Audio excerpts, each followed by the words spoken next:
Perbankan Syariah 2D dengan nomor NIM 215231122 ingin menceritakan tentang sejarah terjadinya perjanjian Giyanti dan terbelahnya Pulau Jawa.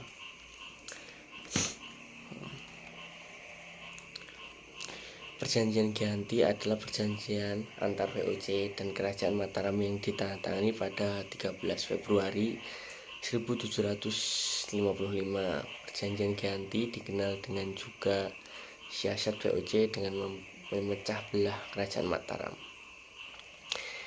Perjanjian Giyanti dianggap menguntungkan Belanda di tanah Jawa karena Kerajaan Mataram terpecah menjadi Kasunan Surakarta Hadiningrat dan Kasultanan Ngayogyakarta Hadiningrat.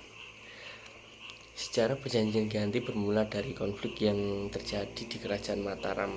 Konflik berawal dari pertikaian 3 calon pewaris Kerajaan Mataram, yakni Pangeran Pakubuwono II, Pangeran Mangkubumi, dan Raden Mas Said atau Pangeran Sambernyawa.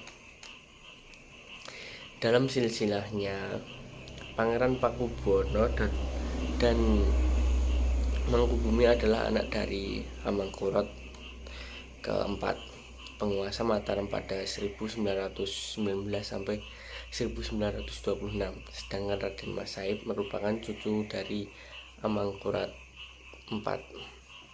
Saat itu, VOC mengangkat Pakubuwono II menjadi raja. Pengangkatan ini menimbulkan kecemburuan Pangeran Mangkubumi dan Raden Mas Said. VOC juga memaksa Pangeran Pakubuwono II untuk memberikan mandat menunjukkan raja dan petinggi kerajaan harus dengan persetujuan Belanda. Raden Mas Said dan Pangeran Mangkubumi memberikan perlawanan kepada VOC dan Pakubuwono II sebagai bentuk protes. Selain itu membuat Pakubuwono II meninggal. Sepeninggalnya Pakubuwono II, Pangeran Mangkubumi naik menjadi raja. Namun, VOC tidak mengakui status Pangeran Mangkubumi ini. Situasi semakin memanas saat VOC mengangkat putra Pakubuwono II, Raden Mas Suwarsi atau Pakubuwono III yang masih remaja menjadi Raja Mataram. Raden Mas Said dan Pangeran Mangkubumi kembali melancarkan serangan pada VOC dan Raden Mas Suwarsi.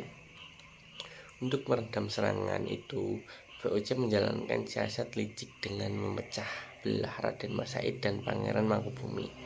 VOC mengirimkan utusan untuk menghasut Raden Mas Said agar berhati-hati terhadap Pangeran Mangkubumi yang bisa mengkhianatinya.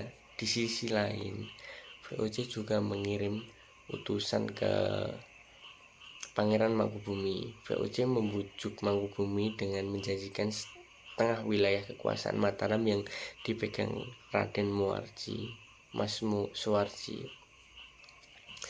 VOC kemudian mengundang kedua orang tersebut untuk merundingkan pembagian kekuasaan.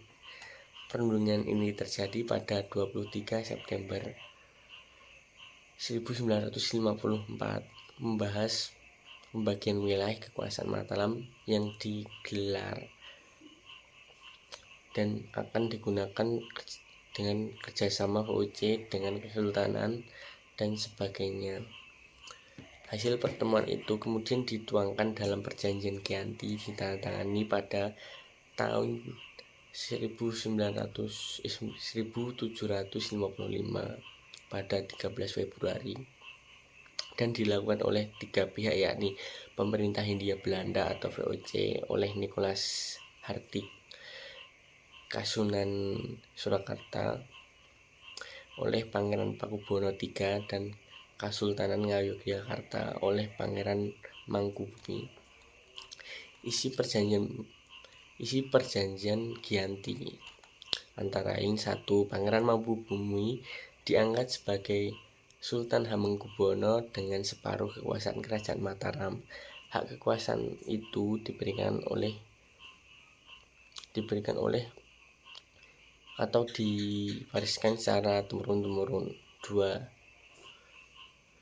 Kesultanan harus bekerjasama dengan rakyat dan yang berada di bawah kekuasaan VOC. 3. Bupati atau pejabat eksekutif gubernur harus bersumpah setia pada VOC. 4. Pengangkatan bupati atau pejabat eksekutif harus mendapat persetujuan VOC. 5. Sultan harus mengampuni bupati yang memihak VOC dalam peperangan. 6. Sultan tidak akan menuntut hak Pulau Madura yang telah diberikan Pakubono II kepada VOC, dan sebagai gantinya akan memberikan uang ganti rugi sebesar 10.000 real setiap tahunnya. 7. Sultan Hamengkubuwono akan memberikan bantuan jika Sultan Pakubono III membutuhkan. 8. Sultan akan menjual bahan makanan dengan harga yang ditentukan oleh VOC. 9. Yang terakhir, Sultan berjanji menepati segala macam perjanjian yang pernah dibuat antara pengusaha Mataram terlebih dahulu. Hasil perjanjian Giyanti. Dampak dari perjanjian Giyanti ini memecah belah Kerajaan Mataram.